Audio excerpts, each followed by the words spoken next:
तो दोस्तों, स्वागत है आपका एक बार फिर से VS एजुकेशन प्लेस पर। और इस वीडियो में हम पढ़ने वाले हैं इकाई 3, जिसका नाम है हिंदी का प्रयोजनमूलक स्वरूप। इकाई 1 और इकाई 2 की जो वीडियो है वो हमने ऑलरेडी चैनल पर अपलोड कर दी है, आप वहां से जाकर उन्हें देख सकते हैं। तो चलिए हम शुरू करते हैं इकाई 3। सबसे पहले इकाई की रूपरेखा देख लेते हैं।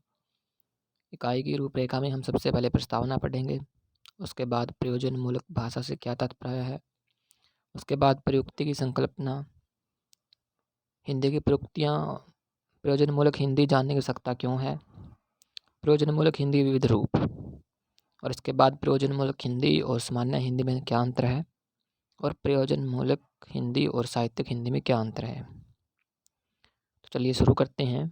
सबसे पहले हम प्रस्तावना शुरू करेंगे। इस इकाई में आप हिंदी के प्रयोजन परक प्रकार्य के बारे में पढ़ेंगे। आपके मन में सवाल उठ सकता है कि प्रयोजन परक या प्रयोजनमूलक भाषा से क्या तात्पर्य है। आपके इस सवाल का जवाब हम इस इकाई में देंगे। इसके साथ ही यह भी बताएंगे कि प्रयोजनमूलक भाषा की जरूरत क्यों होती है, उसके प्रयोजन कौन कौन से होते हैं, यह प्रयोजन परकता किन आधारों पर निर्धारित होती है, एक प्रयोजन दूसरे प्रयोजन से किस प्रकार भिन्न होता है। इस तरह की जिज्ञासाओं का समाधान करने का प्रयास करते हुए हम प्रयोजनमूलक हिंदी के स्वरूप और उसकी विशेषताओं की चर्चा करेंगे। सबसे पहले हम देख लेते हैं प्रयोजनमूलक भाषा से क्या तात्पर्य है। प्रयोजन शब्द से तात्पर्य है कोई उद्देश्य अथवा लक्ष्य। अंत प्रयोजनमूलक भाषा वह भाषा होगी जो किसी उद्देश्य विशेष से संबंधित हो। तो प्रयोजनमूलक भाषा वह भाषा होगी जिसका कोई उद्देश्य हो। या तो भाषा का प्रयोजन सदैव ही विचारों की अभिव्यक्ति होता है, चाहे वह अभिव्यक्ति मौखिक रूप में हो या लिखित रूप में। लेकिन जब हम प्रयोजनमूलक भाषा कहते हैं तो तात्पर्य किसी प्रयोजन विशेष के लिए इस्तेमाल होने वाली भाषा होता है। प्रश्न उठता है कि वह प्रयोजन क्या है। उत्तर होगा जीवन के विविध कार्य क्षेत्रों से संबंधित प्रयोजन। आप जानते हैं कि दैनंदिन जीवन में हमारी विभिन्न भूमिकाएं होती हैं, जैसे पारिवारिक जीवन की भूमिका, व्यवसायिक जीवन की भूमिका। हमारा भाषा व्यवहार इस भूमिका के आधार पर निर्धारित होता है। अपने माता पिता के रूप में या संतान के रूप में या फिर पति पत्नी के रूप में जो हमारा भाषा व्यवहार होता है वह व्यवसाय के क्षेत्र में हमारे भाषा व्यवहार से भिन्न होता है। यानी जिस तरह की भाषा में हम अपने माता पिता से बात करते हैं उस तरह की भाषा में अपने अध्यापक से अथवा सहयोगी कर्मचारी से बात नहीं करते। पहले व्यवहार में अनौपचारिकता होती है जबकि दूसरे व्यवहार में औपचारिकता होती है। इसके अलावा आपने यह भी गौर किया होगा कि जब हम डॉक्टर से दवा लेने जाते हैं या बैंक में खाता खुलवाने जाते हैं या फिर राशन कार्ड बनवाने जाते हैं तो वहाँ हम जो बातचीत करते हैं उसका भाषा में और अपने मित्र अथवा परिवारजनों से मिलकर जो बातचीत करते हैं उस भाषा में काफ़ी अंतर होता है। चिकित्सालय, बैंक अथवा राशन कार्ड कार्यालय या ऐसे ही किसी अन्य कार्यालय में जिन लोगों से हमारा संपर्क होता है उनकी बातचीत में औपचारिकता के अलावा भी कोई खास बात होती है, और वह खास बात होती है जिसकी विशिष्ट शब्दावली है। उस स्थान अथवा कार्यालय विशेष में कार्यरत सभी लोग जिस शब्दावली व्यवहार करते हैं वह उसके बाहर आम जीवन में अक्सर प्रयुक्त नहीं होती। इस तरह किसी व्यवसाय अथवा कार्यक्षेत्र के लोगों द्वारा उस व्यवसाय अथवा कार्यक्षेत्र के प्रयोजनों के लिए इस्तेमाल की जाने वाली भाषा प्रयोजनमूलक भाषा कहलाती है। डॉक्टर, वकील, वैज्ञानिक, पत्रकार, व्यापारी आदि कार्यक्षेत्र से संबंधित भाषा के विशिष्ट स्वरूप को प्रयोजनमूलक भाषा कहा जाता है, क्योंकि यह उनके व्यवसाय अथवा कार्य विशिष्ट प्रयोजनों के लिए इस्तेमाल होती है। तो विशेष रूप से प्रयोजनमूलक भाषा वह है जिसका कोई एक विशेष प्रयोजन हो, जैसे कि कोई उसका विशेष उद्देश्य हो, और ये सदा जो है औपचारिक भाषा होती है। किसी विशिष्ट उद्देश्य के लिए प्रयोग की जाने वाली भाषा प्रयोजनमूलक भाषा कहलाती है। और विशेष उद्देश्य हो सकता है, अगर आप डॉक्टर से बात करने जा रहे हैं तो उसका एक विशेष उद्देश्य और वो एक अलग तरह से उसके शब्दावली अलग होगी, एक अलग लहजे में आप उसे अपनी बात को रखेंगे। अगर आप एक वकील से बात करने जा रहे हैं तो इसमें कानून की भाषा का प्रयोग ज़्यादा होगा। तो इस तरह एक विशेष क्षेत्र, एक विशेष उद्देश्य के लिए प्रयोजनमूलक भाषा का प्रयोग किया जाता है। अब हम आगे चलते हैं। प्रयुक्ति की संकल्पना। प्रयुक्ति शब्द प्रयुक्त से बना है। प्रयुक्त का अर्थ है बार बार प्रयोग में लाया हुआ, यानी लगातार प्रयोग किया जाने वाला भाषा का जो रूप जिस क्षेत्र में लगातार प्रयुक्त होता है उस क्षेत्र विशेष की प्रयुक्ति कहा जाता है। हिंदी में वस्तुतः यह शब्द अंग्रेजी के रजिस्टर शब्द के पर्याय के रूप में प्रयुक्त हुआ।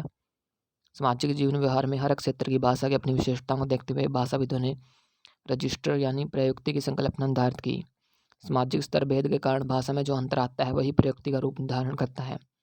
जैसे व्यापारियों की भाषा और कचहरी की भाषा अपना अपना अलग मुहावरा और शब्दावली होती है, इस तरह विविध स्थितियों और विषय क्षेत्रों में भाषा व्यवहार की एक निश्चित पद्धति बन जाती है जो उस क्षेत्र विशेष के समाज द्वारा सामान्य रूप से स्वीकृत होती है। प्रयोजनमूलक भाषा विविध रूप इन प्रयुक्तियों पर निर्धारित होते हैं।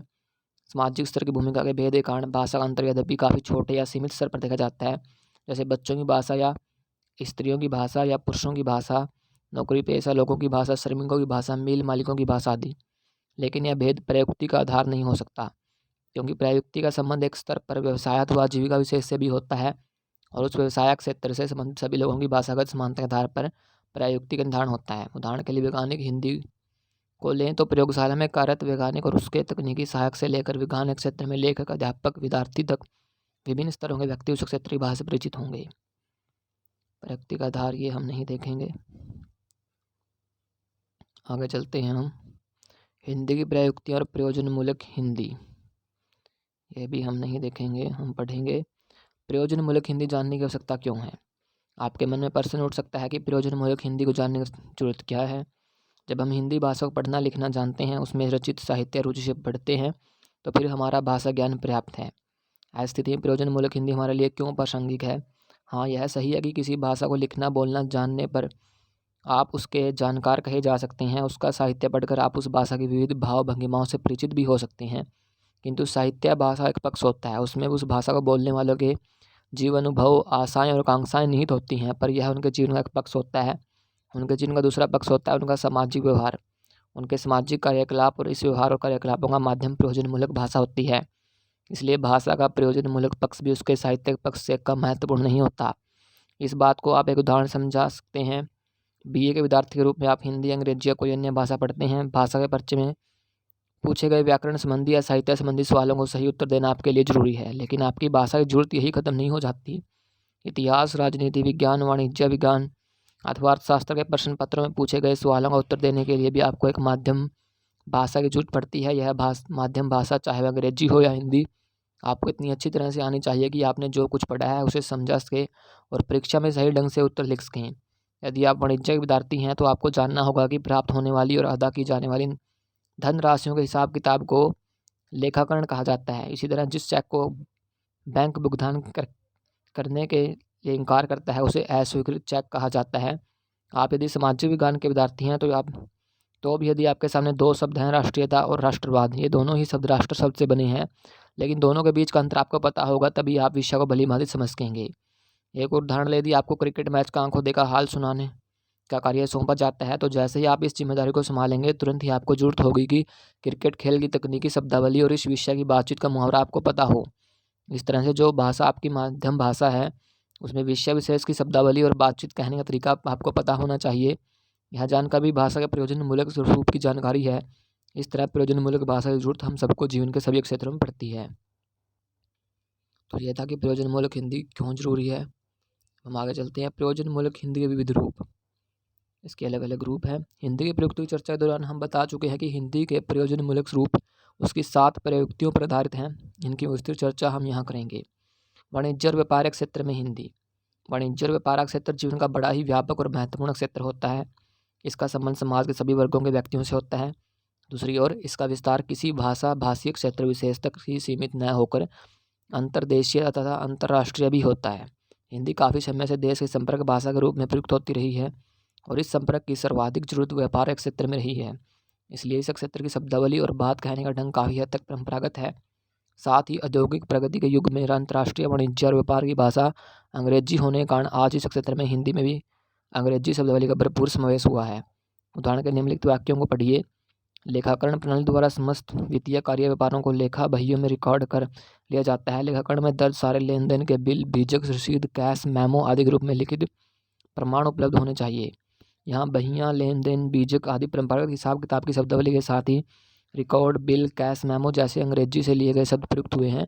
लेकिन जब हम बाहर का बाजार से संबंधित कॉलम पढ़ते हैं तो उसमें व्यापार की खास परंपरागत भाषा शैली भी दिखाई देती है। निम्नलिखित पंक्तियाँ देखिए। सोने की कीमतों में भारी उछाल। नई दिल्ली 4 अक्टूबर। शेयर में गिरावट और रुपये में कमजोरी के बीच स्थानीय आभूषण निर्माताओं की ओर से सोने की मांग बढ़ने से सराफा बाजार में सोना 55 रुपये महंगा होकर प्रति 10 ग्राम 32,030 रुपये पर पहुंच गया। औद्योगिक इकाइयों और सिक्का निर्माताओं की ओर से लिवाली बढ़ाए जाने से चांदी 450 रुपये महंगी होकर 39,400 रुपये प्रति किलोग्राम की हो गई। वैज्ञानिक और तकनीकी हिंदी। भारत में वैज्ञानिक अनुसंधान और चिंतन की परंपरा प्राचीन काल में तो काफ़ी विकसित थी, किंतु मध्यकाल में इसमें कोई नया विकास नहीं हुआ। फलतः संस्कृत भाषा में तो विज्ञान संबंधी लेखन हुआ था, किंतु हिंदी में इसकी वैसी परंपरा नहीं रही। आधुनिक युग में आकर पश्चिम के विज्ञान और प्रौद्योगिकी के परिचय बाद हिंदी के वैज्ञानिक लेखन शुरू हुआ। परिणाम स्वरूप हिंदी में वैज्ञानिक शब्दावली प्राचीन संस्कृत शब्दों के साथ ही अंतर्राष्ट्रीय वैज्ञानिक शब्दावली को ग्रहण किया गया। हाइड्रोजन, नाइट्रोजन, कैलोरी आदि ऐसे ही शब्द हैं। उदाहरण के लिए निम्नलिखित वाक्य को देखिए। तो यहाँ पर उदाहरण दिए गए हैं, आपने देख लिया। करेलिया हिंदी। करेलिया हिंदी तात्पर्य है प्रशासनिक क्षेत्र में प्रयुक्त हिंदी से है। प्रशासन का क्षेत्र चूँकि सरकारी तथा सार्वजनिक क्षेत्र करेलियों के कामकाज से संबंधित है, अंत इस क्षेत्र में प्रयुक्त हिंदी करेलिया हिंदी कहा जाता है। हिंदी का यह रूप वस्तुतः आज़ादी के बाद ही विकसित हुआ। आज़ादी से पहले ब्रिटिश सरकार ने अंग्रेजी को राजभाषा बनाया था। इससे पहले मुगलों की शासन व्यवस्था के दौरान फारसी राजभाषा थी। प्रशासनिक कार्य व्यवस्था में हिंदी के प्रयोग की शुरुआत तब हुई जब स्वतंत्रता प्राप्ति के बाद यह महसूस किया गया कि स्वाधीन देश की राजभाषा उसकी अपनी भाषा होनी चाहिए। परिणाम स्वरूप हिंदी को संघ की राजभाषा बनाया गया। इस तरह हिंदी भाषा को जो नए दायित्व सौंपे गए उसके अनुरूप शब्दावली तथा भाषाई मुहावरों का विकास उसमें किया गया। स्वाधीनता की प्राप्ति के बाद सरकारी कार्यालयों में कामकाजी पद्धति वही अपनाई गई थी जो अंग्रेजी शासन व्यवस्था के दौरान थी। अंततः इस कार्य में हिंदी का प्रयोग करने के लिए अनुवाद की व्यापक मात्रा में जरूरत हुई। संपूर्ण कार्यविधि साहित्य अंग्रेजी में था। अब जब कार्य हिंदी में होने की बात शुरू हुई तो उस कार्यविधि साहित्य को हिंदी में दुरुस्त किया जाना जरूरी था। इस तरह कार्यालय हिंदी विकास में अनुवाद की महत्वपूर्ण भूमिका रही है। कार्यालय हिंदी के स्वरूप को देखने पर हम पाते हैं कि इसमें सरलता, स्पष्टता और सुबोधगम्यता होना नितांत आवश्यक है। इसका कारण यह है कि यह भाषा उन लोगों की समझ में आनी जरूरी होती है जिनके लिए प्रशासन किया जा रहा है, और ये लोग हैं आम जनता। करेलिया की भाषा औपचारिक भाषा होती है तो विज्ञान की भाषा भी औपचारिक होती है, लेकिन करेलिया भाषा की औपचारिकता अधिकारी तंत्र के पदानुक्रम में आधारित है। अपने से उच्चतर अधिकारी अथवा अपने से अधीनस्थ अधिकारी से एक खास तरह की औपचारिकता का निर्वाह किया जाता है। इसके साथ ही परिभाषिक शब्दावली का सुनिश्चित अर्थ में प्रयोग किया जाता है। उदाहरण के लिए इस पत्र को पढ़िए तो आप देख सकते हैं यहाँ पर एक पत्र दिया गया है। उदाहरण के लिए वैदिक क्षेत्र में हिंदी, यदि ब्रिटिश शासनकाल के दौरान पश्चिमोत्तर प्रदेश में अदालती कामकाज में फारसी के स्थान पर हिंदी प्रयोग के आदेश दिए गए थे, लेकिन व्यवहार रूप में कचहरियों की भाषा उर्दू ही थी। कालांतर में अंग्रेजी शिक्षा के प्रसारों शिक्षा की भाषा अंग्रेजी होने से हिंदी का महत्व केंद्रीय न रहकर हाशिए पर चला गया था। आज़ादी के बाद जब हिंदी को राजभाषा दर्जा दिया गया तो इसे विधि एवं न्याय व्यवस्था में भी अपनाने का प्रश्न उठा। इसके लिए विधि शब्दावली निर्धारित की गई। वैदिक भाषा की शब्दावली में अंग्रेजी के शब्दों के हिंदी पर्याय निर्धारित करते समय संस्कृत, अरबी, फारसी शब्दों को आधार स्वरूप ग्रहण किया गया। सामाजिक विज्ञान क्षेत्र में हिंदी। अब हम आगे चलते हैं नेक्स्ट टॉपिक पर। प्रयोजन मूलक हिंदी और सामान्य हिंदी में क्या अंतर है? प्रयोजन मूलक हिंदी को स्वरूप का अध्ययन करने के बाद आप यह समझ गए होंगे कि यह सामान्य बोलचाल में प्रयुक्त हिंदी भाषा से कुछ अलग होती है। यह फर्क किस किस प्रकार का होता है उसकी चर्चा हम यहाँ कर रहे हैं। सर्वप्रथम तो यह अंतर औपचारिकता का होता है। सामान्य व्यवहार की भाषा में औपचारिकता हो सकती है, लेकिन प्रयोजन मूलक भाषा चाहे वह किसी भी प्रयोजन से संबंधित हो औपचारिक होती है। इस औपचारिकता में सीमा का भेद हो सकता है, लेकिन यह होती अवश्य है। औपचारिकता के कारण प्रयोजन मूलक भाषा की शब्दावली और वाक्य संरचना में भी सामान्य भाषा से अंतर उत्पन्न होता है। प्रयोजन मूलक भाषा के वाक्य विन्यास में बोलचाल की सहजता से तो होती ही है, लेकिन उसके साथ साथ एक तरह की सत्कर्ता और स्वदेशिता भी होता है जो उसे आम बोलचाल की भाषा से अलग स्वरूप प्रदान करती है। बोलचाल की भाषा में अपेक्षा अनुसार संदिग्धता या शब्दों के घुमाव फिराव का प्रयोग हो सकता है, लेकिन प्रयोजन मूलक भाषा में असंदिग्धता और स्पष्टता बेहद जरूरी होती है। प्रयोजन मूलक हिंदी और साहित्यिक हिंदी में अंतर। साहित्य का संबंध हमारे जीवन अनुभव और संवेदनाओं से होता है। उसमें मस्तिष्क और हृदय यानी बुद्धि और भावना दोनों पक्षों में तो होता ही है, साथ इन दोनों में से किसी एक पर विशेष बल भी हो सकता है। वहाँ भावना की तीव्रता और गहनता होती है। साहित्य की भाषा पर किसी प्रकार बंधन नहीं होता। वह आम बोलचाल की इसी सरल और सहज भी हो सकती है। बिंब और प्रतीक प्रदान, अलंकारिक तथा वक्रोक्ति प्रदान भी उसका यह गुण उसे प्रयोजन मूलक भाषा से अलग करता है। इस तरह साहित्यिक हिंदी जहाँ भाव, कल्पना, अनुभूति, व्यंजना और वक्रतापूर्ण होती है, वहीं प्रयोजन मूलक हिंदी प्रयोजन सापेक्ष, सीधी और स्पष्ट है। सीधी और स्पष्ट होने के लिए जरूरी है कि शब्दों का वही और इतना अर्थ निकले जितना अभीष्ट है, जबकि साहित्य की भाषा के एक से अधिक अर्थ निकल सकते हैं। उसकी व्याख्या में पाठ की अपनी कल्पना के इस्तेमाल की संभावना सदैव रहती है और समय समय पर उसकी व्याख्या भिन्न भिन्न कोणों से होती है। शब्दार्थ दृष्टि से भी साहित्य की भाषा में कोई सीमा का बंधन नहीं होता। रचनाकार शब्दों को उनके पारंपरिक अर्थ में प्रयोग करने के साथ ही उन्हें नए नए अर्थ भी प्रदान कर सकता है, लेकिन प्रयोजन मूलक भाषा लेखक या वक्ता भाषा के साथ ऐसी छूट नहीं देता। प्रयोजन मूलक क्षेत्र शब्दावली परिभाषित शब्दावली होती है जिसमें शब्दों का अर्थ क्षेत्र विशेष में निश्चित और परिसीमित होता है। तो इस तरह हम सारांश पर आ चुके हैं और आपकी जो इकाई 3 थी वो पूर्ण हो चुकी है। अगर आपको वीडियो पसंद आए तो वीडियो लाइक कीजिए। ऐसे ही स्टडी से रिलेटेड वीडियो पाने के लिए चैनल सब्सक्राइब कीजिए और बेल आइकन प्रेस कर लीजिए। मिलते हैं नेक्स्ट वीडियो में इकाई 4 के साथ, जिसका नाम है विज्ञान के विषय का बोधन।